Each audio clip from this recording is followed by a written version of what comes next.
அண்மை செய்தியை பார்த்து வருகிறோம். திண்டுக்கல் மாவட்டம் பழனி அருகே 500 அடி பள்ளத்தில் கார் கவிழ்ந்து விபத்துக்குள்ளானதில் ஒருவர் பலி என்று தகவல் வெளியாகி இருக்கிறது. அது குறித்தான அண்மை செய்தியை பார்த்து வருகிறோம். இது குறித்த கூடுதல் விவரங்களோடு இணைகிறார் எமது செய்தியாளர் பாலாஜி. இந்த விபத்து எவ்வாறு நிகழ்ந்தது? விவரங்களை பகிர்ந்து கொள்ளலாம்.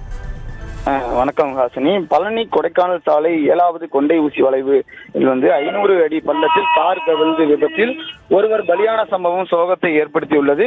திண்டுக்கல் மாவட்டம் பழனி கொடைக்கானல் சாலை 7வது கொண்டை ஊசி வளைவு சபரிக்காடு அருகே நேற்று மாலை தாராபுரத்தை சேர்ந்த ஒப்பந்தக்காரர்களான செந்தில், நந்து இருவரும் கொடைக்கானல் சென்றுவிட்டு பழனி வழியாக தாராபுரம் திரும்பிக் கொண்டிருந்த போது கார் கட்டுப்பாட்டை இழந்து 500 அடி பள்ளத்தில் கவிழ்ந்து விபத்து ஏற்பட்டதில் சம்பவ இடத்திலேயே செந்தில் என்பவர் உயிரிழந்துள்ளார்.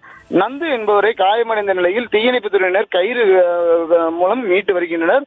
நேற்று மாலை முதல் இருவரையும் காணவில்லை என உறவினர்கள் காவல்துறையினரிடம் கூறியதன் அடிப்படையில் அவர்களின் தொலைபேசி எண் சிக்னல் வைத்து சம்பவ இடத்தை காட்டியதால் போலீசார் மற்றும் தீயணைப்பு துறையினர் உதவியுடன் மீட்டுள்ளனர்.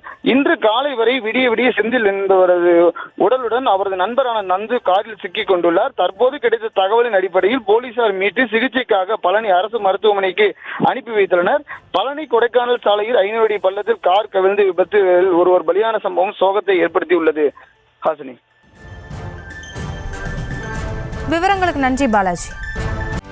செய்திகளை உடனுக்குடனும் துல்லியமாகவும் தெரிந்து கொள்ள சப்ஸ்கிரைப் பண்ணுங்க.